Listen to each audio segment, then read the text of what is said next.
Terima kasih Tuhan, terima kasih. Pagi yang luar biasa buat setiap kami boleh berkumpul bersama. Karena semua pertolongan Tuhan, karena semua Tuhan mengasihi kami pagi hari ini. Kami sudah diberkati dengan pujian Engkau Allah Immanuel, Allah yang selalu beserta kami dalam kondisi apapun. Dan setelah lagi kami akan mendengar firman Tuhan, berikan kami roh hikmat, roh wahyu, roh pengenalan akan Engkau, sehingga kami boleh mengerti, sehingga kami boleh menangkap apa yang Tuhan mau kami kerjakan. Terima kasih Bapak, terima kasih kami siap mendengar firman Tuhan. Mari sama-sama dengan saya yang siap mendengar firman Tuhan katakan haleluya. Amin. Ya, shalom. Suara saya bisa kedengaran dengan jelas? Oke, puji Tuhan, puji Tuhan. Ya, saya mau menyapa dulu Bapak Ibu yang tadi saya belum sempat sapa. Mungkin yang pakai wifi terutama mic-nya kameranya bisa dinyalakan supaya kita bisa sama-sama saling memberkati. Ada sebuah interaksi yang luar biasa. Ya, shalom Guru DJ Lina, shalom Stephen, ya shalom Jedesi. Hari ini pengumumannya luar biasa. Shalom Pak Yonatan dengan keluarga ya. Shalom Ibu Gembala, Ayu Muti sama Tati. Shalom Aisyah, shalom Aisyan dan keluarga, Yohanes, Andi, Ailika. Shalom Elizabeth, shalom Cenini, lama nggak kelihatan. Shalom Dian. Ya, shalom Ibu Dar, Aan, Bapak Iwan, nggak ada gambarnya. Shalom Vena, apa kabar Vena? Ya, puji Tuhan. Puji Tuhan luar biasa, Bapak Ibu. Saya percaya kita punya Tuhan yang ajaib, amin.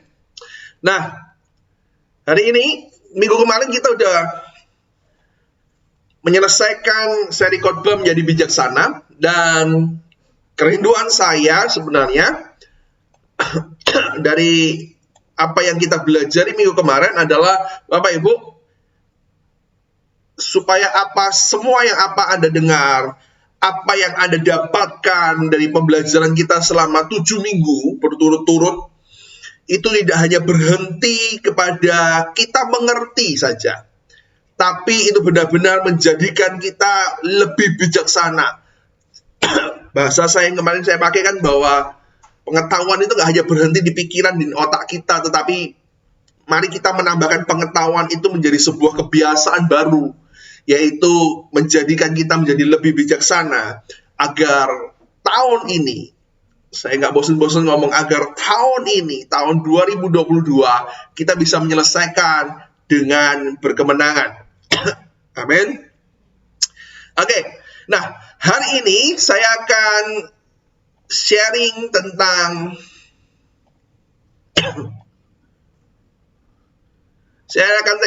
sebuah topik yang berbeda, topik yang sangat menarik buat saya, dan saya pengen bagi ini buat Bapak Ibu karena ini kan jadi sebuah bekal buat kita, yaitu tentang yang namanya, kalau di layar sudah muncul ya PowerPoint saya, yaitu tentang Strawberry Generation. Nah, apa itu Strawberry Generation? Apa hubungannya dengan kita? Dan sebenarnya apakah kita juga ada di dalamnya? Nanti kita akan belajar sama-sama perlahan-lahan, karena saya pengen ini jadi sebuah berkat yang luar biasa. Nah, tapi sebelum saya masuk kepada Strawberry Generation, biar saya jelaskan beberapa hal terlebih dahulu tentang yang namanya generasi. Bapak Ibu, ada beberapa sebutan generasi yang mungkin sering Anda dengar, mungkin sering juga digunakan, dan Anda mungkin bilang, aku pernah dengar ini, tapi aku kurang paham maksudnya apa. Nah, Bapak Ibu, ada sebutan generasi yang digunakan hari-hari ini. Sebenarnya udah bukan hari-hari ini, udah beberapa waktu generasi digunakan, dikelompokkan berdasarkan tahun kelahiran. Jadi ada sebutan-sebutan generasi yang mungkin Anda sering dengar, sering disampaikan beberapa orang, Anda sering baca. Nah, Bapak Ibu, pengelompokan generasi yang general yang sering kali kita dengar, itu didasarkan oleh tahun kelahiran, gitu ya. Nah, saya akan nyampein beberapa supaya Anda paham dulu. Ya, Anda bisa ikuti di slide saya ya. Nah, Bapak Ibu, kalau Anda pernah dengar, ada yang namanya generasi baby boomers. Itu apa, Pak? Nah, yang saya sebutkan adalah, nanti yang saya sebutkan ada 5 kelompok generasi ini, saya sebutkan berdasarkan tahun kelahiran, gitu ya. Jadi dikelompokkan berdasarkan tahun kelahiran. Generasi yang pertama adalah generasi baby boomers. Generasi yang lahir di antara tahun 1946 sampai 1964. Usia sekarang antara 58 sampai 76. Nah, mungkin generasi-generasi ini mungkin yang masuk Aisyah, Ibu Gembala, disebut generasi baby boomers. Pak, kenapa disebut seperti itu? Ya, itu sebutan. Para ilmuwan sepakat seperti itu. Nah, generasi yang kedua adalah generasi X. Generasi X ini adalah generasi yang lahir di tahun 1965 sampai 1976. Kalau sekarang usianya antara 46 sampai 57. Nah, di tempat kita juga ada beberapa, banyak. Pak Yu, gitu ya. Pak Yu masuk yang mana ya Pak Yu ya? Nanti Pak Yu bisa ngomong nanti ya. Gitu ya. Mungkin Pak Yu masuk yang baby boomers bahkan. Oke, yang lainnya juga ada yang diantara ini generasi X. Nah, generasi berikutnya setelah generasi X muncullah generasi Y, yaitu orang-orang yang lahir tahun kelahirannya di antara 1977 sampai 1994. Sekarang kira-kira usianya 28 sampai 45. Nah, saya termasuk generasi Y. Dan di tempat kita paling banyak adalah generasi Y. Gitu ya. Jadi Anda tahu, aku termasuk generasi ini ya. Nah, nanti saya akan ngomong sedikit kenapa kok digolongkan seperti ini, sedikit aja. Nah, generasi berikutnya adalah setelah generasi Y adalah generasi Z, C. Gitu ya. Nah, ini yang adalah anak-anak muda zaman sekarang, yaitu yang lahir tahun antara 1995 sampai 2012, antara 10 tahun sampai 27. Nah, ini yang tergabung di Komsel Pemuda Remaja, biasanya pasti generasi Z semua, gitu ya, yang kerja sampai SMP ke bawah, itu generasi Z. Ini generasi sekarang, generasi yang banyak diomong, generasi yang banyak menguasai multimedia, sosmed, gitu ya. Dan yang terakhir adalah generasi Alpha, yaitu generasi yang lahir di antara tahun 2013 sampai nanti tahun 2025. Maka yang lahir ini akan disebut generasi Alpha, yaitu yang berumur 9 tahun ke bawah tahun ini. So, Bapak Ibu, yang saya bacakan ada 5 kelompok generasi adalah ini yang umum yang akan seringkali Anda dengar mungkin di media, di televisi, di percakapan-percakapan. Generasi yang dikelompokkan berdasarkan tahun kelahiran. Supaya apa? Supaya mempermudah mengelompokkannya. Karena Bapak Ibu, setiap generasi itu punya ciri khas masing-masing. Generasi baby boomers sama generasi X dan generasi Y, generasi saya, punya ciri khas, punya kekuatan masing-masing, tapi juga punya kelemahan masing-masing. Sehingga kalau kita paham hal itu, akan mempermudah kita untuk saling bekerja sama, saling mengisi. Ternyata setiap generasi itu punya kekuatannya masing-masing, gitu ya. Nah, misal saya akan kasih contoh. Generasi baby boomers itu punya ciri khas biasanya serba bisa. Nah, ini generasi di atas saya, generasinya mama saya gitu ya. Itu adalah generasi baby boomers punya ciri serba bisa. Semuanya serba bisa. Anda mau apapun mereka bisa.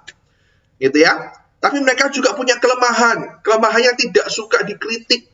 gitu ya, tetapi lebih suka mengkritik generasi di bawahnya. Nah, itu kekuatan dan kelemahan generasi X.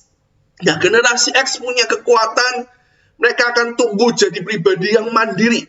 Orang-orang yang hidup lahir di generasi X, mereka akan jadi generasi yang mandiri sekali, gitu ya.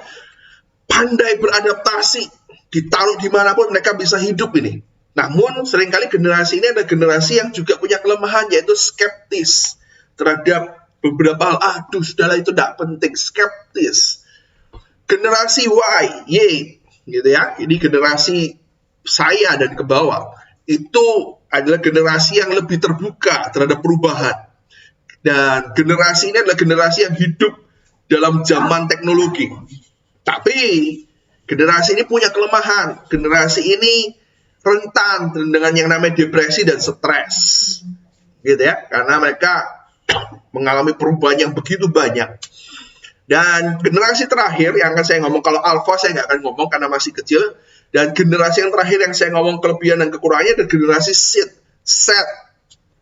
Generasi ini generasi yang melek teknologi. Generasi ini cepat banget belajar soal teknologi. Apapun yang berhubungan teknologi, gampang. Mereka adalah generasi yang sebenarnya gampang bersosialisasi dan cepat belajar.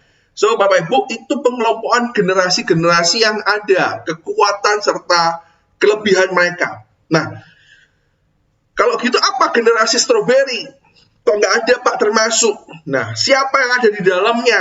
Dalam sebutan generasi strawberry itu. Nah, apakah generasi strawberry ini berbeda, lebih jelek atau lebih bagus, atau bahkan kita perlu sama-sama waspada tentang generasi strawberry ini? Nah, saya akan mulai masuk tentang generasi strawberry. Nah, Bapak Ibu, generasi strawberry ini adalah sebutan. Jadi generasi di luar yang tadi saya sebutkan, karena ini adalah generasi sebutan yang pertama kali sebutan ini muncul, istilah ini muncul di negara Taiwan, gitu ya. Sebutan ini muncul di negara Taiwan dikarenakan fenomena yang diamati pada generasi yang baru lahir, yang mereka punya karakteristik seperti buah stroberi. Apa itu buah stroberi? Anda tahu ya buah stroberi, Anda pernah makan ya. Buah stroberi itu cantik, kelihatannya merah, merona, cantik, ada titik-titiknya, ada bijinya itu ya. Itu anggun sekali, buah stroberi itu cantik. Tapi Bapak Ibu, generasi stroberi, kenapa disebut generasi stroberi? Generasi yang luarnya cantik, luarnya wah, tetapi dalamnya ternyata lunak dan rapuh di dalam. Nah, itu adalah gambaran generasi. Kenapa muncul nama generasi strawberry?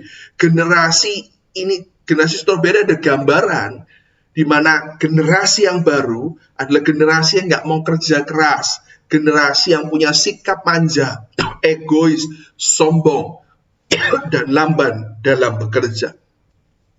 So artinya, sebutan generasi strawberry ini saya pastikan bisa muncul buat jenjang generasi manapun.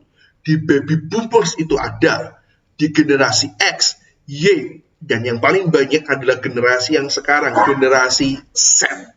Dan itu bisa memungkinkan, artinya setiap Anda dan saya mungkin termasuk yang disebut generasi strawberry hari ini. So artinya umur kita tidak bisa menghalangi kita untuk bisa masuk dalam jebakan yang namanya strawberry generation, gitu ya. Strawberry yang kelihatan hebat di luar, cantik di luar, tapi sebenarnya mereka adalah pribadi yang rapuh di dalam, seperti halnya buah strawberry. So, ini yang saya mau kita sama-sama belajar dan sharingkan. Mari sama-sama pagi ini kita cross-check masing-masing hidup kita, diri kita sendiri. Apakah aku ini termasuk generasi strawberry nggak ya? Aku ini generasi yang kelihatannya di luar keren, hebat, gagah. Tapi ternyata saya adalah orang yang rapuh di dalam. Kayak strawberry gitu ya. Strawberry itu kalau kena motongnya gampang lah. Ada cuma tekan sedikit udah melenyet. Apa itu melenyet ya? Gitu ya. Nah, supaya kita bisa introspeksi diri, supaya kita bisa cek diri kita masing-masing pagi hari ini. Nah, ciri-cirinya apa? Nah, saya pengen setiap kita ngerti ciri-cirinya, sehingga kita bisa cross-check diri kita. Aku termasuk nggak ya? Kalau aku termasuk, berarti aku harus berbenah, aku harus sadar, supaya aku jadi pribadi yang lebih tangguh hari ini. Oke, nah saya akan berikan ciri-cirinya. Anda sambil cross-check diri Anda sendiri, jangan lihat kanan kirinya, Bapak Ibu, karena setiap firman itu diperuntukkan pribadi buat setiap Anda dan saya. Oke, saya akan kasih ciri-cirinya. Saya akan dengan cepat aja. Mari cross-check diri kita. Yang pertama, ciri-ciri generasi strawberry itu yang pertama gini, merasa bahwa dia itu berhak atas segala hal. Artinya gini, generasi strawberry itu punya cara berpikir bahwa seluruh dunia itu berhak, itu wajib memenuhi kebutuhan hidupnya.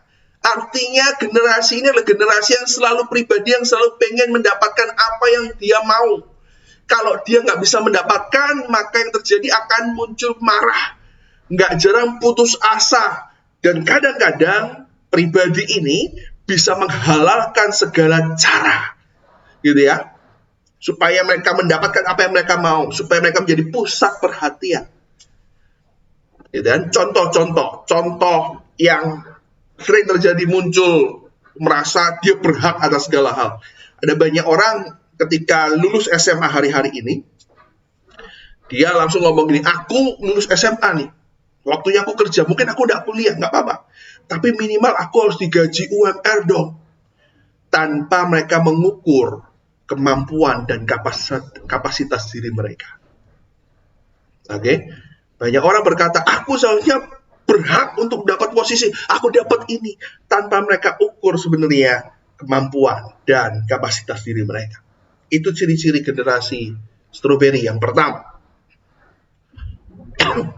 Lalu yang kedua, ciri-cirinya apa? Generasi ini akan tumbuh jadi pribadi yang tidak bersedia bertanggung jawab. Kalau ada sesuatu yang salah, mereka nggak mau disalahkan, tidak pernah mau disalahkan. Dan mereka adalah pribadi yang cepat sekali bisa mengeles, cari alasan untuk membela diri.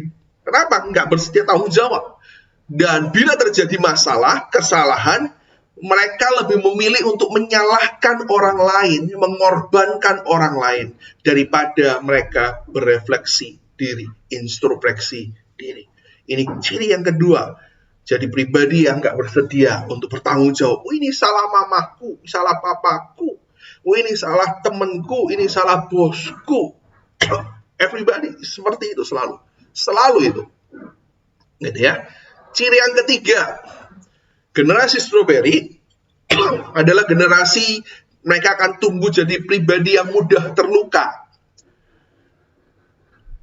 gampang tersinggungan, sitik-sitik sakit hati, ngambek, ngerasa selalu tersakiti. Generasi ini jadi tumbuh jadi pribadi yang ngerasa paling susah sendiri, hidup ini susah, gitu ya, paling sengsara lah, ya kan? Mereka nggak bisa mendapat kata ditolak, penolakan. Mereka selalu ngerasa paling benar sendiri pendapatnya. Sehingga kalau ada yang sedikit berbeda dengan mereka, maka mereka akan membuat itu secara jadi personal. Mereka akan merasa bahwa, berarti kamu nolak aku ya? Nah, karena apa? Mereka jadi pribadi yang rapuh, mudah terluka. Oke, kenapa seperti itu? Nanti saya akan ngomong sebabnya. Tapi saya hari ini sekarang akan ngomong dulu cirinya supaya kita bisa cross check diri kita. Aku termasuk nggak ya? Oke. Yang keempat ada 6 ciri yang saya akan kasih hari ini buat pribadi yang disebut generasi strawberry. Nah, yang keempat adalah pribadi ini akan tumbuh jadi pribadi yang memiliki harapan yang tidak realistik. Anda tahu? Gitu ya. Dia akan jadi pribadi yang punya harapan-harapan tidak realistik. Contoh-contoh, saya akan ngasih contoh. Wah, hari-hari ini gampang. Aku bisa kaya tanpa kerja. Nggak usah kerja keras, bisa kaya. Itu kan nggak realistik. Atau mungkin muncul statement-statement hari-hari ini yang saya sendiri cukup berpikir sebenarnya statement itu muncul. Karena saya juga termasuk orang yang lihat Instagram, dan statement ini muncul sekitar akhir tahun kemarin itu kencang sekali jadi sebuah fenomena viral. Ditanya, ya kan? Dan menurut saya ini statement-statement yang merusak, statement-statement yang tidak realistik. Mereka bilang, muncul sebuah kompilasi video, kamu umur 25 kamu sudah bisa apa gitu ya. Ada yang ngomong, ini umur 25 sudah menikah, punya rumah sendiri, punya mobil gitu ya Bapak Ibu. Nah, saya introspeksi diri, saya lihat diri saya, saya waktu umur 25 nggak punya semuanya itu gitu kan. Nah, itu kan sebenarnya gini, itu sesuatu yang nggak realistik. Bisa nggak umur 25 punya rumah sendiri pribadi, punya mobil pribadi, bisa nggak? Nggak bisa. Kalau kecuali orang tuamu konglomerat, orang tuamu yang kasih ke kamu. Umur 25 baru selesai kuliah. Gitu ya. Jadi kita punya harapan standar yang tidak realistik, dan itu merusak. Mereka pikir itu jadi gaya hidup mereka, itu baik. Ternyata itu tidak baik. Makanya banyak orang yang menghalalkan segala cara akhirnya. Gitu ya. Menjadi generasi yang suka dimengerti orang lain. Kerjanya jadi semau-maunya. Jadi ya udah pokoknya kan kerja smart, dibungkus dengan label kerja smart. Ya kan? Bukan kerja keras. Akhirnya muncullah afiliator yang menipu gitu kan, sampai ratusan miliar. Karena apa? Kerja smart bungkusnya, tapi bukan kerja smart itu. Kerja bodohi orang. Kenapa? Harapannya nggak realistik. Kan gitu kan? Kerja seenak-enaknya, gitu ya. Kalau mood oke, kalau enggak ya sudah, berharap semua bisa didapatkan dengan mudah, seperti pada waktu kita masih kecil. No, itu harapan-harapan yang tidak realistik. Itu muncul di generasi strawberry. Ya, yang berikutnya, yang kelima, generasi strawberry ini menjadi pribadi yang mudah bosan, dan mereka jadi pribadi yang nggak bisa ditekan, tidak bisa hidup dalam tekanan. Lebih memilih lari dari masalah daripada menghadapi dan menyelesaikan satu persatu. Nggak jarang generasi ini jadi pribadi yang sukanya jalan pintas, hal yang mudah. Bahkan ketika mereka menghadapi masalah, jalan pintas yang terpikir adalah mengakhiri hidup. Ini generasi yang muncul. Di generasi-generasi yang lama nggak ada, gitu ya. Ya kamu harus bertahan, apapun tanggung. Jawab, selesaikan sampai akhir. Nah, ini ciri generasi strawberry. Dan yang terakhir cirinya adalah generasi strawberry adalah jadi pribadi yang omong besar, omong doang. Artinya gini, mereka menjadi pribadi yang punya kecenderungan berbicara banyak, karena mereka merasa mereka memiliki pendapat akan segala sesuatu, sok tahu. Hari-hari ini apalagi Anda mau cari apapun gampang, tinggal ketik Google. Padahal apa yang ada di Google belum tentu semuanya 100% benar. Gitu ya, Anda harus kaji dengan benar. Apalagi hari-hari ini WA gampang. Anda broadcast apapun atas nama siapa yang Anda nggak ngerti pun, atas nama dokter apa, jadi hoax. Ya kan? Tapi gini, mereka ini generasi strawberry jadi pribadi yang cenderung gampang ngomong karena mereka punya pendapat, tapi tidak dibarengi dengan data yang akurat dan kemampuan yang ada. Dan seringkali jadinya omong doang, banyak wacana, tapi tidak ada aksinya. Ini ciri generasi strawberry. Nah, Bapak Ibu, kalau kita udah tahu ciri-cirinya, nah Anda coba, ada dari 6 ini berapa yang masuk ke aku ya? Kayak gitu ya. Kalau masih 1, 2, oke lah. Tidak akut kan gitu ya. Tapi kalau sudah 3 ke atas, wah jangan-jangan yang dimaksud strawberry generation adalah aku. Kelihatannya, wah gagah, kuat, cantik. Tapi ternyata aku rapuh di dalamnya. Nah, Bapak Ibu, mari kita sama-sama koreksi, kita belajar pagi hari ini. Nah, saya akan lanjut terus. Nah, apa sih penyebab munculnya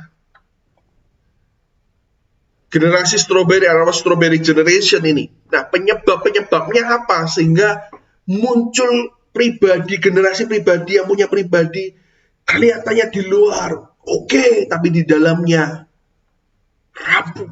Yang pertama adalah yang menyebabkan generasi ini muncul disebabkan oleh yang namanya self diagnosis yang keliru, atau bahasanya yang simpel dimengerti adalah salah mengenali diri sendiri dan keadaan.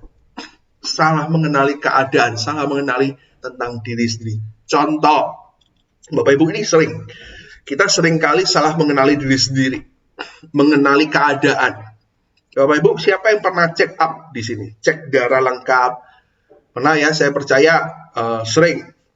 Beberapa orang mungkin sering. Mungkin yang muda-muda generasi Z ini yang mungkin jarang kok. Kecuali sakit di rumah sakit.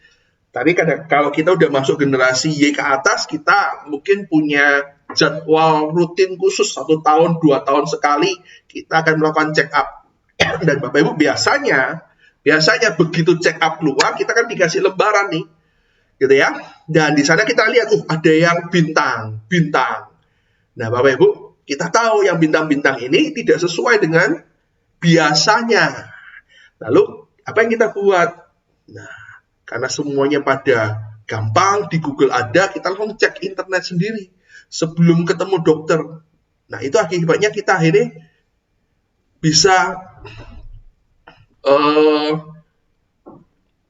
memunculkan kesimpulan sendiri. Kita lihat, oh ini kok dibintangi ya, oh berarti aku ini. Oh ternyata begini, oh ternyata aku nggak lagi baik-baik saja. Dan hal itu menyebabkan kita seringkali overthinking. Padahal begitu ketemu dokter dikatakan, Bu, ini memang normalnya, misal normalnya itu 10, ibu kelebihan, mungkin ibu 12, wajar. Kenapa? Usia. Nah, gitu ya. Loh dok, tapi aku susah tidur loh. Aku 1 hari cuma tidur 3 jam, gitu nggak bisa. Itu wajar. Usia, semakin kita bertambahnya usia, semakin jam tidur kita pendek. Oh, gitu ya.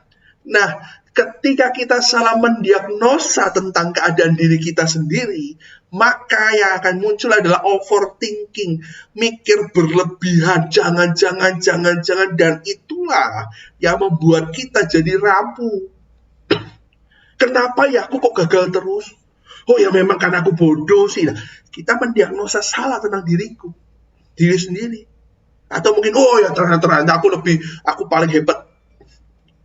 Nah, Bapak Ibu, hari-hari ini sepanjang saya pelayanan, saya ketemu banyak orang. Saya ngobrol dengan banyak orang. Dan ketika saya melakukan pendekatan, ngobrol pribadi, ternyata saya banyak menemuin. Apalagi kalau hari-hari ini, kalau ada pernah saya tes tentang bahasa kasih, ada beberapa tes yang saya lakukan, benar ya. Kemarin ada yang namanya saya tes tentang karunia, motivasi, dan ada yang pernah saya tes lengkap supaya tahu kepribadian kita ini seperti apa, panggilan kita seperti apa.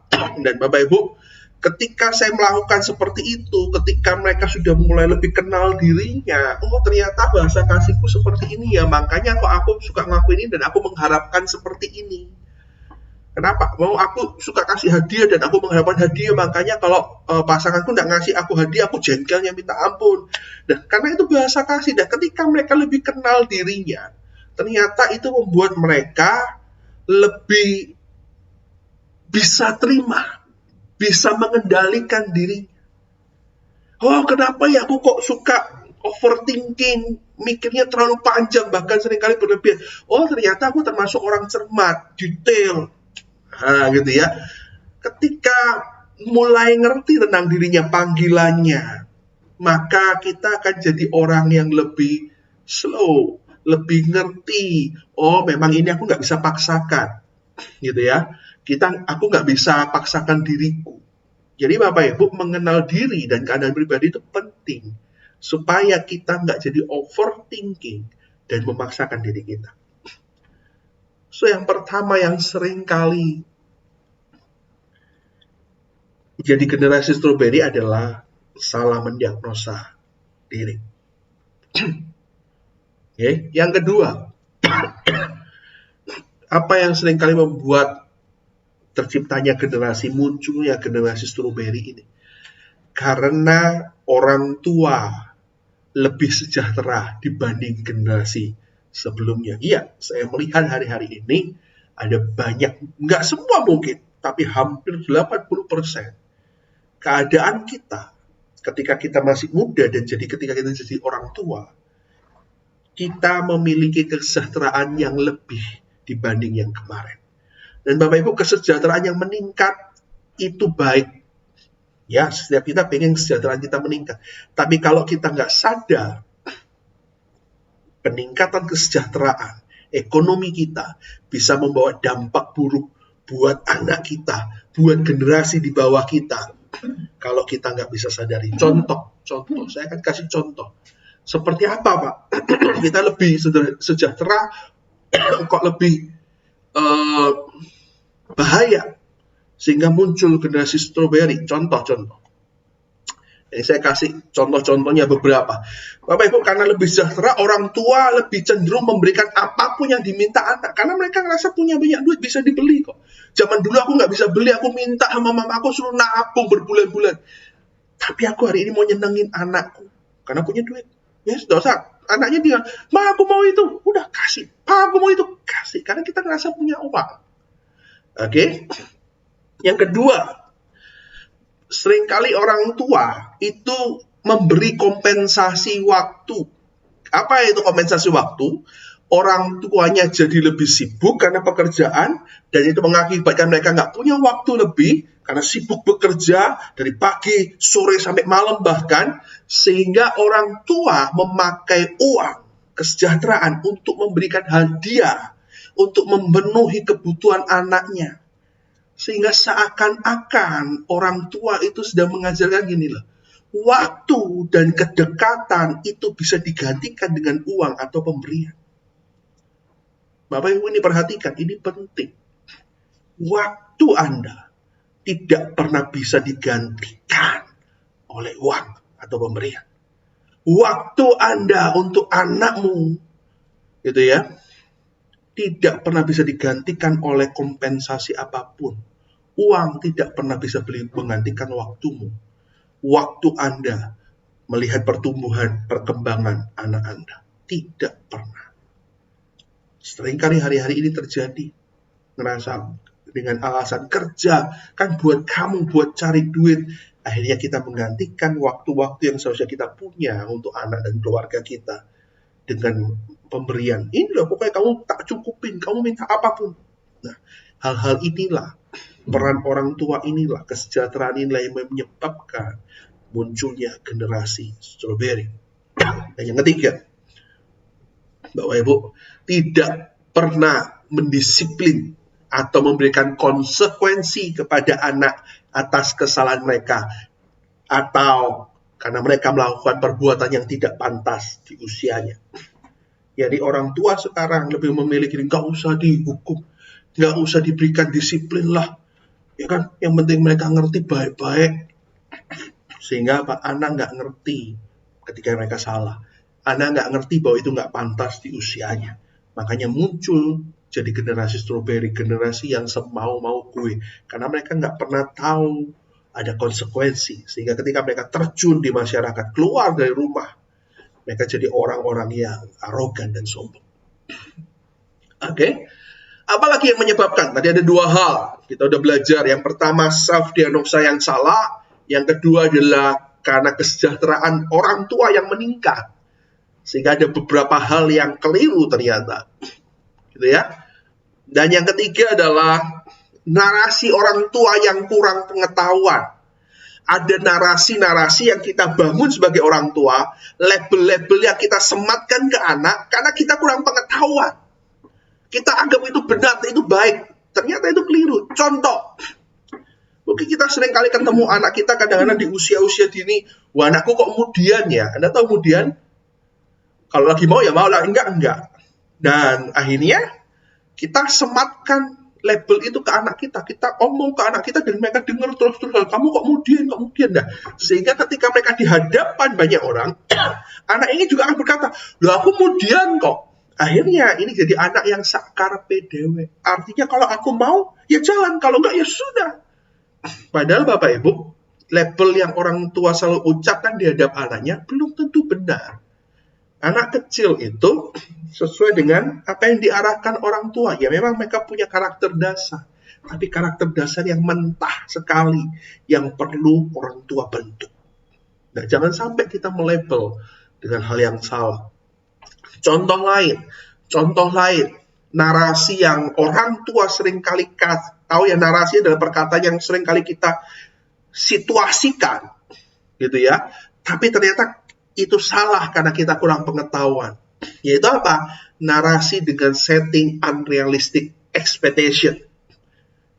Mirip kayak tadi, gitu ya. Sesuatu mengharapkan yang tidak terlalu tinggi. Contoh, kalau orang zaman dulu itu yang kita dapati adalah mereka tipe orang tua yang kurang menghargai, kurang memberikan penghargaan. Jadi ketika anak berhasil, ya menengahi, diam aja, nggak ada perkataan apapun, gitu ya, sehingga mengakibatkan generasi itu jadi anak-anak yang kurang pede, nggak percaya diri. Tetapi sekarang terbalik.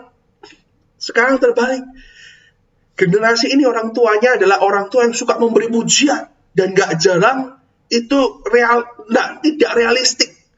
Sehingga anak jadi terlalu over confidence, terlalu percaya diri over. Sehingga kadang-kadang mereka susah menerima kenyataan yang sebenarnya. Contoh, banyak orang tua hari-hari ini ngomong ke anaknya, nyebut anaknya di rumah, oh princess, prince, ini princess, ini prince. Oh kamu anak hebat, oh jagoan. Padahal kenyataannya tidak selalu seperti itu. Kita beranggapan gini, oh kalau mereka disebut seperti itu kata-kata iman. Anda bisa membedakan iman dengan unrealistic expectation. Ternyata kenyataannya tidak seperti itu, Bapak Ibu.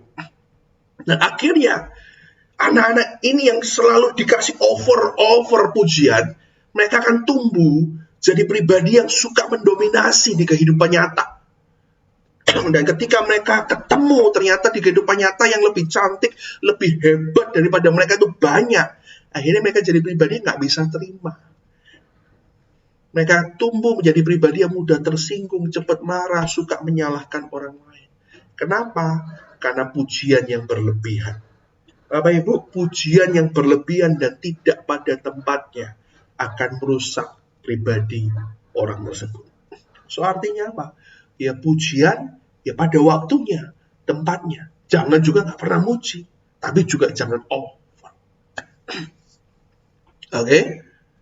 Ini narasi-narasi yang sering kita bangun. Kita beranggapan kalau kita puji terus anak kita bisa lebih hebat. Padahal tidak. Mereka jadi nggak sadar kemampuan mereka sebenarnya seperti apa.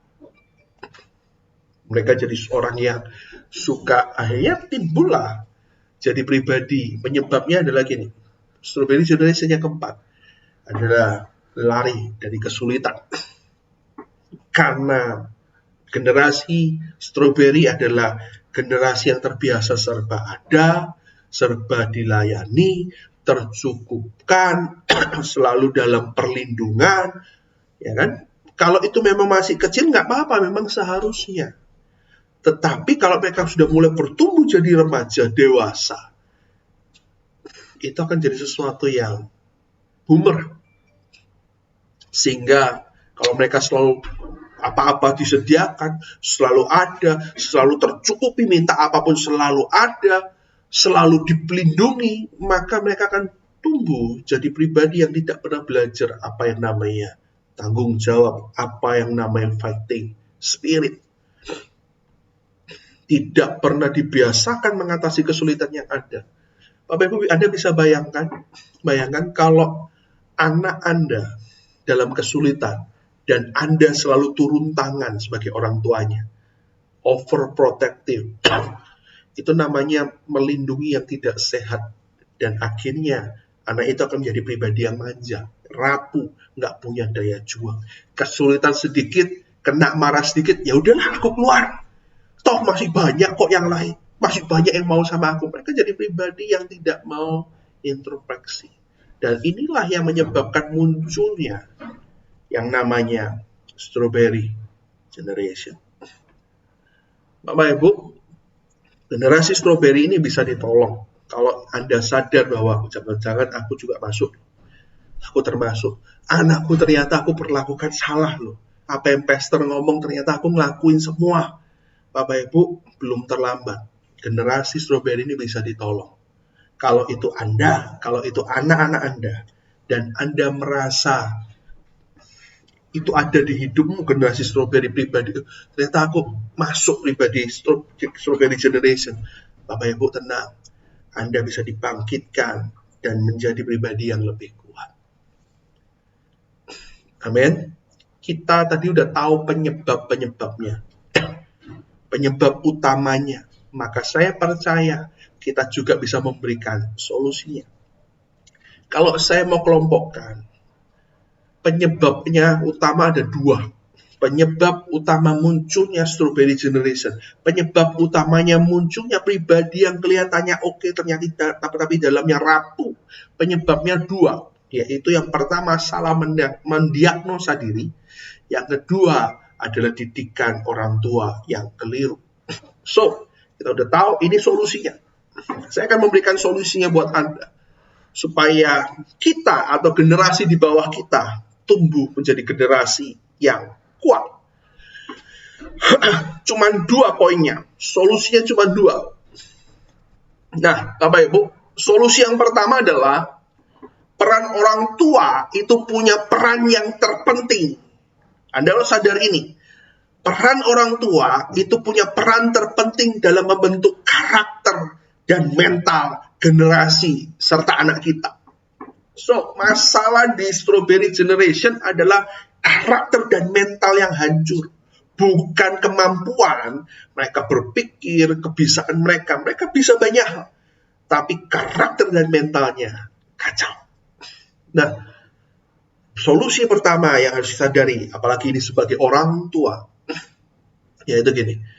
Anda sebagai orang tua itu punya peran penting, bahkan terpenting dalam membentuk karakter dan mental. Tanggung jawab terbesar untuk membentuk anak Anda jadi lebih hebat dari Anda. Itu yang kita inginkan kan? Bukan terletak kepada sekolah, kepada gurunya, atau bahkan bukan terletak kepada gereja. Tetapi yang punya peran terpenting adalah orang tua. So, jadi jangan pernah berkata, ini anakku rusak apa yang gereja ajarkan. Gurunya gak becus, ini sekolahnya jelek. Bapak Ibu Anda perlu sadari, waktu mereka terbanyak bukan di sekolah, bukan di gereja, bukan hanya di tongkrongan mereka, tapi waktu mereka terbanyak sejak mereka lahir adalah di rumah. Bukan tanggung jawab baby sister, bukan tanggung jawab oma neneknya, tapi tanggung jawab orang tua. Andalah yang punya tanggung jawab mendidik anak-anak Anda, karakter dan mental mereka. Oke? Nah, saya udah ngomong banyak nih, Saya pengen Anda interaksi yuk dengan saya yuk. Oke? Interaksinya gini, saya mau tanya. Menurut Bapak Ibu, gitu ya, siapa sih yang paling bertanggung jawab dalam mendidik anak? Papa atau mama? Yang paling bertanggung jawab untuk mendidik anak, itu papa atau mama? Bisa angkat tangan nggak? Boleh menjawab nggak? Kasih saya jawaban. Kalau Anda tahu tadi bahwa orang tua itu punya peran terpenting ya. Nah, dari orang tua kan ada papa dan mama. Ya, kalau orang tua kita salah satu sudah nggak ada ya mereka jadi dua-duanya. Tapi kalau ada, saya mau tanya kepada Anda, supaya kita sama-sama terbuka, kita bisa interaksi bagus. Bapak Ibu, yang punya peran terpenting antara papa dan mama untuk mendidik anak-anak ini siapa? Bisa jawab nggak? Siapa yang mau jawab? Nenek, silakan. Mama, oke. Kenapa mama?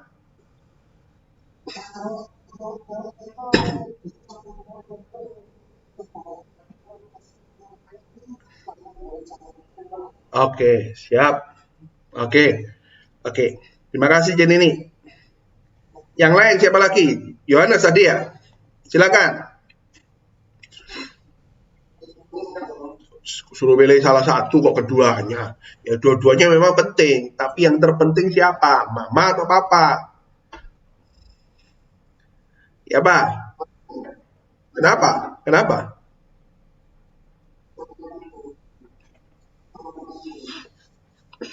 Seorang figur, seorang pemimpin. Oke, jawabannya Yohanes. Ada lagi nggak? Ini imbang ini. Mama satu, papa satu. Nah, ini masih berimbang jawabannya. Ada yang mau jawab? Silakan. Kenapa, Stephen?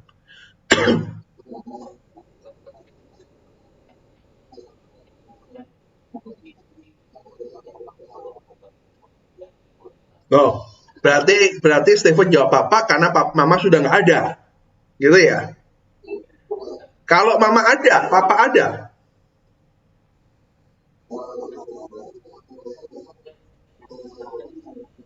Oh, berarti mama ya. Stephen lebih condong ke mama ya. Oke, 2 banding 1. 2 banding 1 ini jawabannya. Ayo, siapa lagi? Kalau seandainya kedua orang tua Anda masih komplit, menurut Anda juga mungkin sebagai sudah jadi orang tua, menurut Anda, papa atau mama yang punya peran terpenting untuk mendidik? Sama-sama punya peran ya, tapi yang lebih menonjol itu yang mana kira-kira?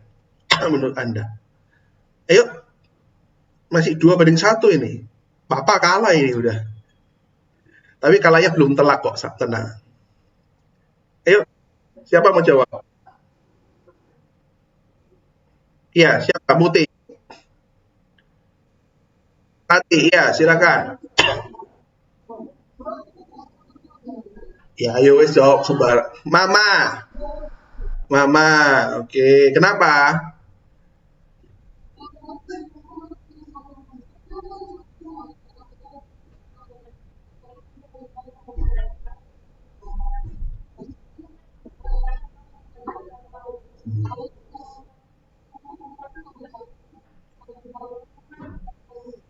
Oh, itu pengalamannya Mutia ya. Tapi Mutia nggak termasuk Strawberry Generation kan? Oke, oke, oke. Karena kita akan lihat Bapak Ibu, ketika orang tua tidak mengambil peran, akan sering terjadinya Strawberry Generation. Gitu ya. It's okay. Nggak apa-apa, itu pengalaman ya Mutia, nggak ada yang salah. Jadi Mutia tetap di antara itu tetap jawab mama ya. Jadi 3 banding 1 sekarang. Ada lagi nggak kira-kira? Oh ini masa harus ditunjuk nih.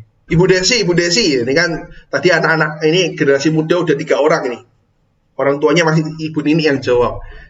3 banding 1, Ibu Desi. Mama, kenapa Ibu Des?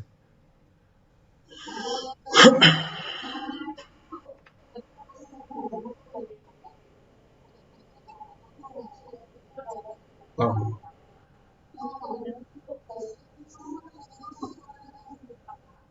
paling takut sama papa. Oke. Jadi papa ini sosok angker gitu ya.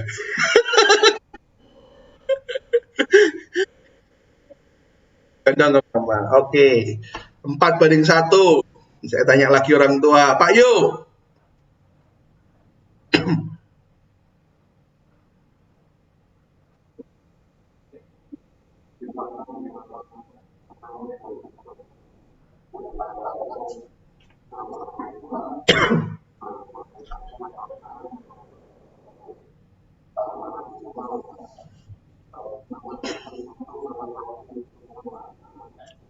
5 banding 1. Oke, oke. Gimana? Oke, jadi jawabannya apa? Yang seharusnya menurut Pak Yu yang paling punya peran penting itu sebenarnya yang paling menonjol seharusnya yang mana? Mama, papa. Oke, berarti 4 banding 2 ini sekarang ya. 2 orang jawab ternyata harusnya papa ini yang lebih penting. 4 banding 2. Oke, makasih Pak Yu. Oke, satu lagi deh. Pak Iwan, Pak Iwan, Pak Iwan, Pak Iwan. Atau Ibu Yuli.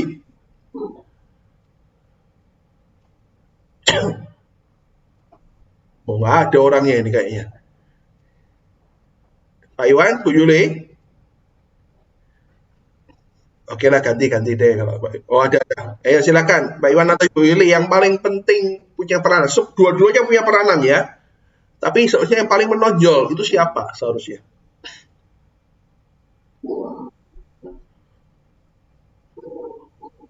Iya, untuk Anda mau untuk siapa, Pak? Anda mau untuk siapa, Pak?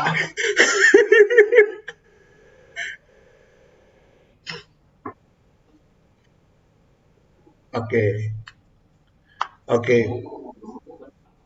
Maksudnya gimana itu? Maksudnya itu gimana, Pak?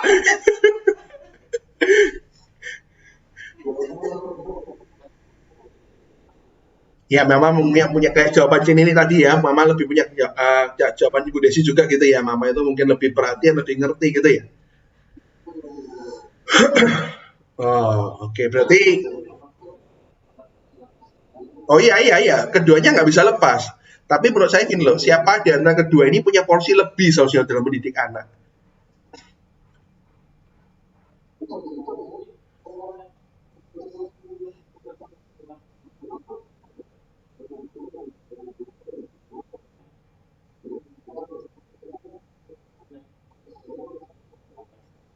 Oh. Bapaknya nggak bisa buka salon. Oke. Oke, ini jawaban baru ya. Jadi tergantung. Jadi mama 4, papa 2, satu tergantung. Oke, tidak apa-apa. Tapi itu kan jawabannya Anda semua ya. Mungkin kadang-kadang karena, maaf, karena pengalaman. Karena apa yang kita rasakan. Tapi Bapak Ibu, saya mau, jadi artinya gini, ketika saya bertanya, siapa yang paling bertanggung jawab, papa atau mama? Nah, pertanyaan kedua gini, nah, dalam keseharian siapa yang punya waktu paling sedikit? Nah, gitu ya. Saya akan langsung coba tanya sih, menurut Anda dalam keseharian siapa yang punya waktu paling sedikit sama anak? Yang setuju yang punya waktu paling sedikit sama anak itu papa angkat tangan. Saya supaya bisa hitung. 1, 2, 3, 4, 5. Yang punya dalam keseharian hidup kita ini loh, sehari-hari, realnya, siapa yang antara papa dan mama yang punya waktu paling sedikit tuh siapa? Yang setuju papa siapa? Coba angkat tangan lagi. 1, 2, 3, 4, 5, 6. Siapa lagi? Yang kameranya nggak nyala ini milih siapa? Nah, di antara kamera yang menyala, 6, 7.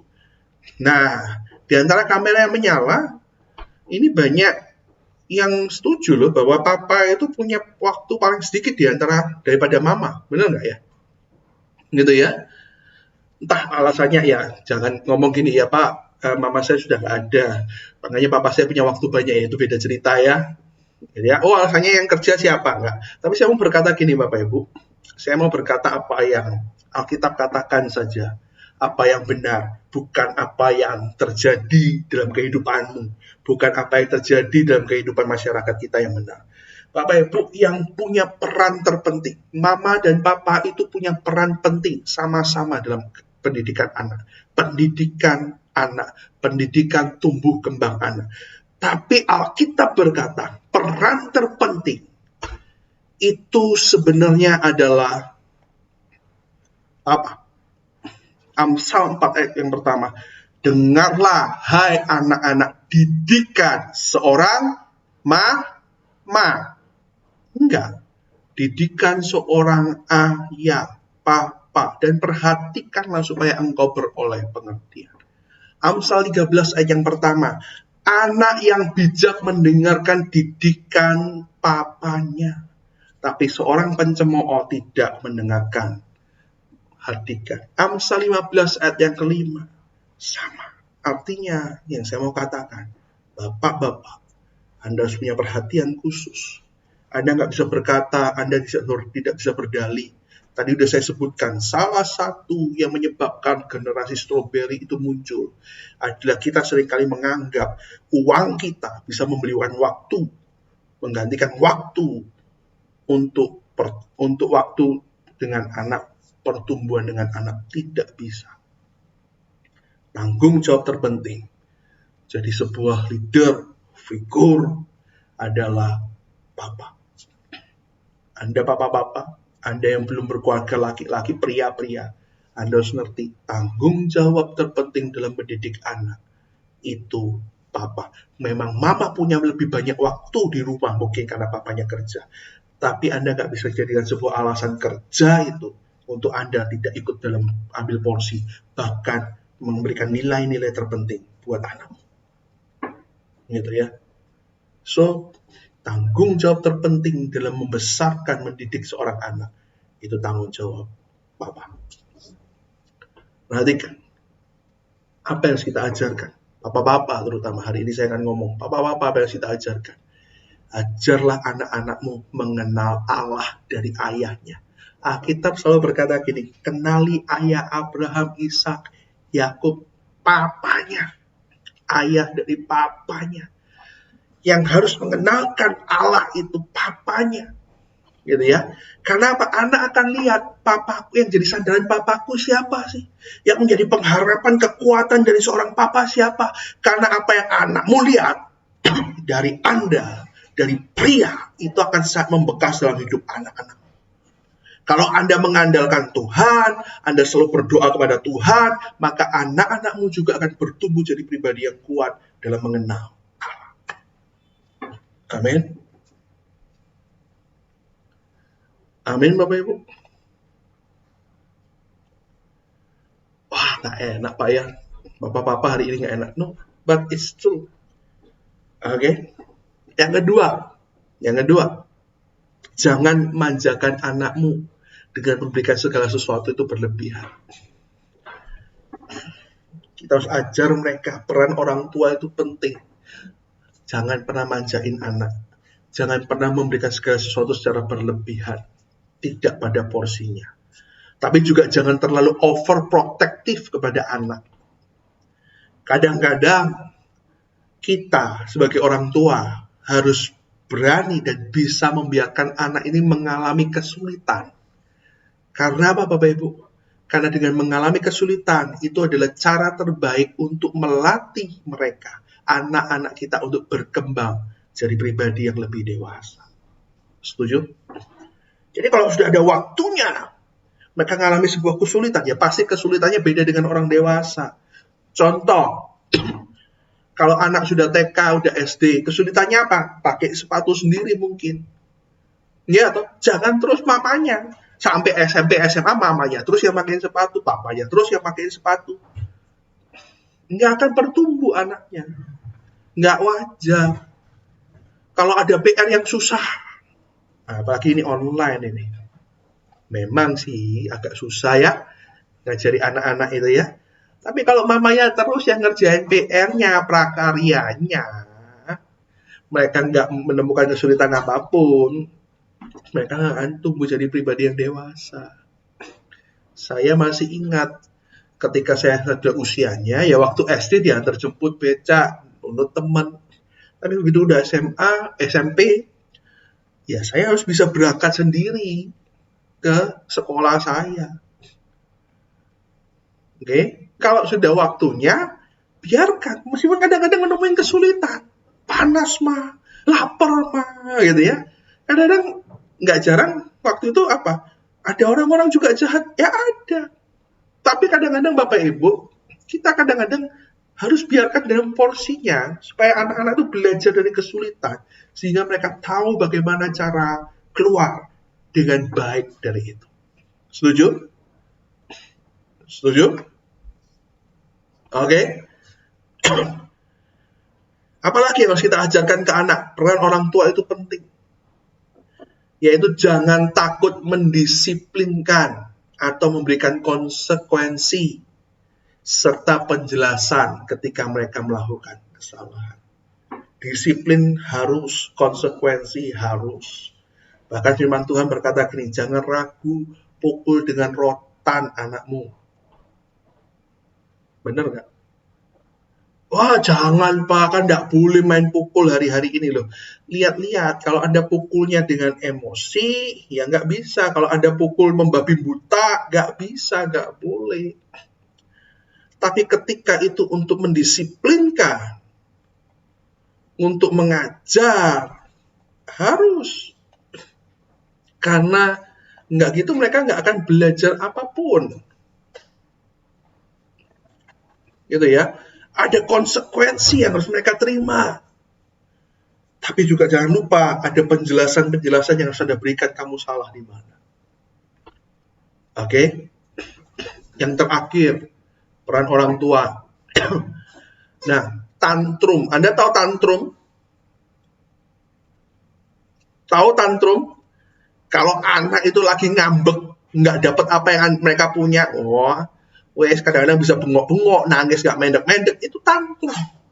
Tantrum itu adalah cara anak untuk mendapatkan apa yang mereka pengen, mau. Dan seringkali tantrum itu ngajari anak berdrama. Nah, orang tua, terkadang kita harus sedikit tega. Tantrum, biarin tantrum. Anda jangan langsung nyerah karena Anda nggak mau pusing, Anda nggak mau denger rengean mereka. Enggak, biarin. Anda harus ajari mereka, nggak semua yang kamu mau bisa kamu dapatkan hari ini. Ada proses, nabung mungkin, gitu ya. Jangan hidup ini kayak drama Korea kan gitu ya. Apa drama India Anda nari-nari dikit lalu Anda bisa dapat, nggak ada. Kalau Anda nggak pernah biarkan mereka tantrum, mereka belajar bahwa tidak semua yang mereka mau itu bisa mereka dapatkan langsung, maka mereka akan jadi pribadi yang sangat-sangat rapuh. Mereka berharap mereka dengan hanya perkataan maaf, mereka bisa dimaafkan dengan simpel. Tidak, ada konsekuensi. Mereka harus belajar nanggung. Wah, ada banyak hal, beberapa hal di tempat ini. Kalau saya mau cerita tentang pelayanan pun, saya dan Ibu Gembala menerapkan hal itu. Ada konsekuensi, ada pendisiplinan. Contoh simpel, saya yang sering kali terapkan, Anda nggak latihan pemusik, pemuji, nggak usah tampil. Karena itu konsekuensi, Anda harus belajar bertanggung jawab. Anda menghilangkan, merusakkan segala sesuatu, belajar bertanggung jawab, tanggung itu. Ganti pendisiplinan. Setuju? Anda berbuat salah, ya kadang-kadang harus terima marah. Nggak bisa Anda bilang, ya pokoknya aku minta maaf. Nggak bisa. Ada pendisiplinan supaya kita ngerti. Itu tugas orang tua. Itu peran orang tua. Nggak bisa diserahkan ke yang lain. Oke? So, jadi Bapak Ibu,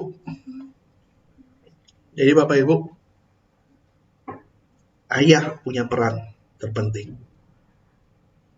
Orang tua punya peran terpenting. Bukan gereja, bukan sekolah. Oke? Ayah, orang tua punya peran terpenting dalam mendidik anak sehingga mereka tumbuh jadi generasi yang kuat, bukan strawberry generation yang maunya sendiri, mau enak sendiri. Itu hal yang pertama solusinya. Makanya jadi yang pertama adalah attention buat orang tua, attention buat pria-pria di tempat ini, papa-papa di tempat ini. Anda punya peran terpenting. Anda nggak bisa gantikan waktu Anda menemani anakmu, mendidik anakmu dengan uang Anda. Yang kedua, yaitu memiliki self-diagnosa yang benar. Apa itu? Anda harus punya pengertian tentang dirimu yang benar. Anda harus punya pengertian yang benar dari mana? Dari Alkitab dong. Jangan sampai pengertian-pengertian luar. Nanti saya akan bahas sedikit di sini. Bapak Ibu, artinya apa? Anda harus punya self-diagnosa yang benar. Apa itu? Hadapi segala sesuatu dengan sekuat tenaga. Punya pemikiran yang benar. Kalau Tuhan izinkan hari ini engkau mengalami sesuatu kesulitan, itu artinya Tuhan tahu Anda kuat, Anda mampu menanggungnya. Amin. Oke, saya teringat dengan firman Tuhan. Mari sama-sama kita baca. Saya ganti beberapa paragrafnya supaya Anda ngerti. 1 Korintus 10 ayat 13. Saya percaya ini seringkali kita baca. Percobaan-percobaan yang biasa. Oke, saya akan ganti dengan kesulitan. Sama percobaan dan kesulitan. Dan saya akan ganti kata-kata kita dengan aku. Mari kita baca sama-sama. 1, 2, Anda bisa baca di slide ya, semoga bisa kelihatan dengan besar ya. Oke? Ayo kita baca sama-sama. 1, 2, 3. 1 Korintus 10 ayat 13. Kesulitan-kesulitan yang aku alami ialah apa? Kesulitan-kesulitan biasa yang tidak akan melebihi kekuatanku. Sebab apa? Sebab Allah setia, dan karena itu ia tahu, Tuhan tahu tidak akan membiarkan aku mengalami kesulitan melampaui kekuatanku. Pada waktu aku mengalami kesulitan, siapa? Yesus akan memberikan kepadaku jalan keluar sehingga aku dapat menanggungnya. Amin. Kalau Anda punya pengertian tentang dirimu benar, bahwa apa yang Anda alami hari ini, mungkin aku mengalami kesulitan, aku mengalami problem, artinya itu Tuhan izinkan. Karena Tuhan tahu Anda mampu menanggungnya. Dan Tuhan pasti memberikan jalan keluar. Amin. Kalau Anda punya pengertian self-diagnosa yang benar, Anda jadi pribadi yang tidak suka lari. Anda tahu ini kesulitan, aku harus hadapi. Karena memang Tuhan siapkan ini supaya aku belajar sesuatu. Supaya akan tumbuh jadi seseorang yang lebih dewasa, lebih kuat, lebih tangguh dari sebelumnya. Amin. Berani hadapi. Yang kedua adalah gini, harus berani menghadapi dan keluar dari yang namanya jebakan sosmed. Jebakan budaya keluarga yang keliru. Taunya dari mana, Pak? Harus, kalau nggak sesuai dengan firman Tuhan, itu adalah jebakan-jebakan, perangkap yang ada di sosmed atau di keluarga. Loh, keluarga juga ada, Pak. Ada budaya-budaya menjebak dan itu keliru. Saya akan kasih contoh. Kalau di sosmed ya, jebakan sosmed adalah gini. Sosmed hari-hari ini banyak mempengaruhi kehidupan Anda dan saya. Apa yang Anda lihat itu akan mempengaruhi Anda. Mau IG, mau TikTok. Ya kan, seakan-akan yang ditampilkan di sosmed adalah sukses tanpa proses. Gampang sekarang. Ya kan? Kalau Anda mau dibilang berhasil, tandanya apa? Rumah mewah, mobil, hidupmu harus glamor. Padahal kalau Anda ngerti, banyak sesuatu yang di sosmed itu palsu. Mobil ganti-ganti itu sewa semua. Rumah bukan rumah mereka. Pakaian sewa semua. Bahkan Bapak Ibu, sekarang sudah ada. Anda mau bergaya pakai handphone terbaru iPhone 13. Anda tinggal sewa. Nggak usah beli. Gitu ya. Bahkan yang saya dengar kemarin agak lucu menurut saya, bahkan sewa stalking itu ada di kalangan-kalangan sosialita. Stalking loh, sewa. Supaya terlihat apa? Terlihat looknya bagus, glamor. Itu jebakan sosmed. Anda harus berani, harga diriku bukan terletak pada apa yang aku pakai. Jadi aku pakai apapun, tidak ada mempengaruhi harga diriku, kepintaranku, kebisaanku. Karena memang kemampuan yang di dalam, karena memang aku kenal diriku, karena ada Tuhan di dalam, maka aku percaya diri. Ada banyak orang sekarang terjebak dengan yang namanya perangkap sosmed. Mereka menaruh kepercayaan dirinya kepada brand-brand tertentu. Kalau aku tidak punya handphone, ya Android, aku tidak bisa kerja. Aku kuno. Kalau aku tidak punya IG, TikTok, nggak main. Aku terbelakang nih. Gaptek. Nggak juga. Aku tidak sukses. Nggak juga. Bapak Ibu, percaya diri Anda. Karaktermu tidak dibangun dari brand, dari apa yang Anda pakai, apa yang Anda kenakan, apa yang Anda bawa. Tapi percaya dirimu itu timbulnya dari sini, dari sinimu. Amin. Ada Tuhan yang besar, maka Anda percaya. Setuju? Itu perangkap dari sosmed. Sekarang saya akan ngomong perangkap dari budaya keluarga yang keliru. Perangkap sosmed satu lagi. Dilihatkan bahwa orang muda kalau udah stres healing lah. Gitu ya, sedikit-sedikit hilang gitu ya. Liburan melulu. Kalau sukses liburan kemana-mana. Bapak Ibu enggak. Amin. Oke, sekarang perangkap budaya keluarga yang keliru. Ada banyak perangkap budaya keluarga yang juga keliru. Nggak kita sadari.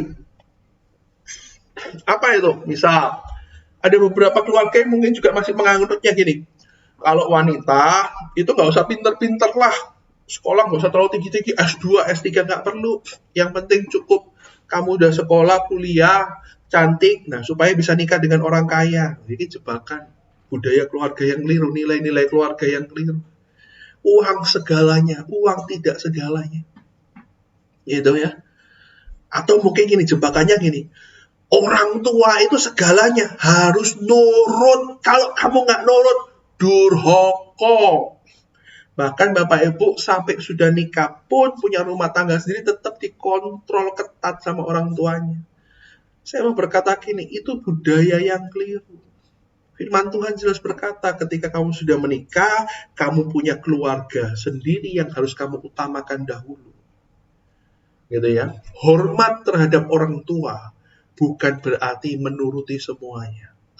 Segala sesuatu ada batasannya di firman Tuhan. Ketika Anda punya keluarga, Anda harus tetap hormat dengan orang tuamu. Tapi yang nomor satu adalah keluargamu pribadi kecil. Anda harus belajar bertanggung jawab terhadap keluargamu sendiri. Amin. Amin. Orang tua sudah jadi pihak luar ketika Anda sudah punya keluarga. Pak, itulah kurang ajar. Tidak, kita tetap menghormati. Mereka boleh kasih pendapat, tapi maaf, yang menentukan, yang memutuskan adalah kami, keluarga kecil kami. Bukan orang tua, bukan siapapun, kakakku, adikku, bukan. Karena Anda yang bertanggung jawab di keluargamu. Itu firman Tuhan jelas katakan. Amin. Jadi ada banyak perangkap-perangkap sehingga kita akhirnya salah mendiagnosa diri kita. Kita punya pemikiran-pemikiran yang keliru. So Bapak Ibu, hari ini saya akan tutup dengan sebuah ayat. Solusinya cuma 2. Saya kasih solusi 2 supaya pribadi kita tumbuh. Tidak menjadi strawberry generation, tapi tumbuh jadi generasi yang pribadi yang kuat. Yaitu peran orang tua tidak bisa digantikan. Anda harus bisa didik anak Anda. Pendisiplinan perlu, reward perlu, seimbang. Gitu ya. Kalau mereka tantrum, biarkan. Itu cara mereka berdrama. Biarkan. Kalau mereka marah-marah, ngomel-ngomel, ngambek, biarkan. Gak mau makan, biarin. Nanti kalau lapar juga keluar sendiri. Ya kan? Gak mungkin sampai mati, gak? Maaf, mungkin saya ngomongnya agak kasar. Gak mungkin sampai mati, gak? Lapar keluar sendiri kok. Gitu kan? Apalagi anak sekarang tuh pinter kok. Mamanya yang hilang, dia makan di bawah. Oke? Yang terpenting adalah papa-papa, Anda harus punya waktu untuk mendidik anakmu.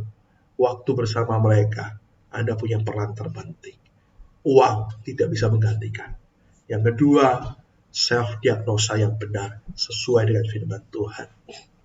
Amin. Engkau berharga bukan karena apa yang engkau buat, tapi engkau berharga karena Tuhan sudah menebus engkau. Engkau berharga, engkau percaya dirimu dibangun bukan dari apa yang kau pakai, apa yang kau bawa, tapi engkau berharga, engkau bisa, karena memang engkau punya kemampuan yang Tuhan percayakan, talenta yang Tuhan percayakan supaya engkau kerjakan.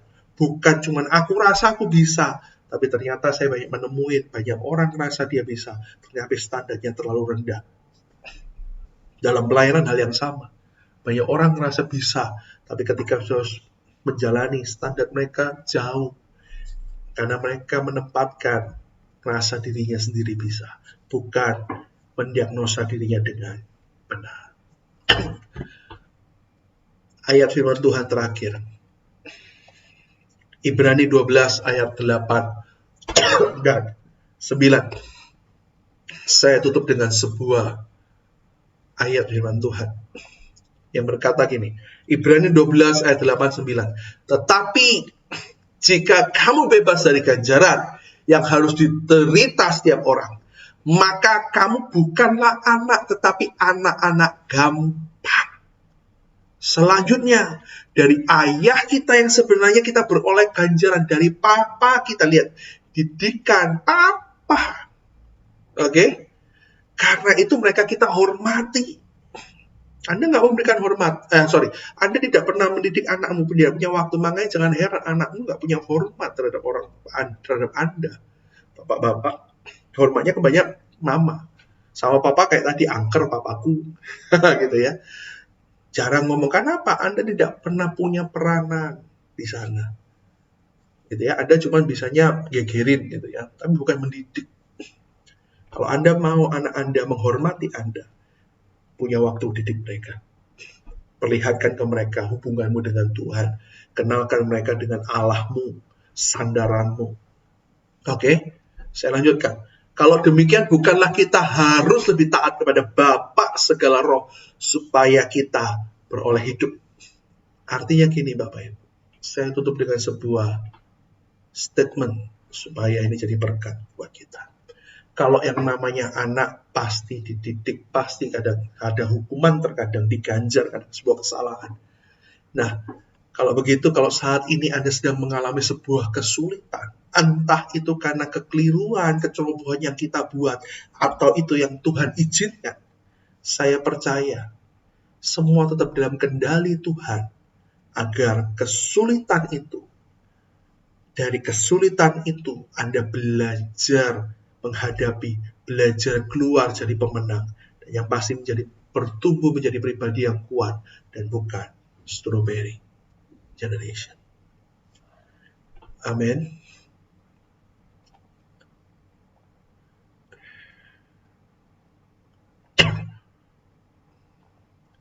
Amin Bapak Ibu.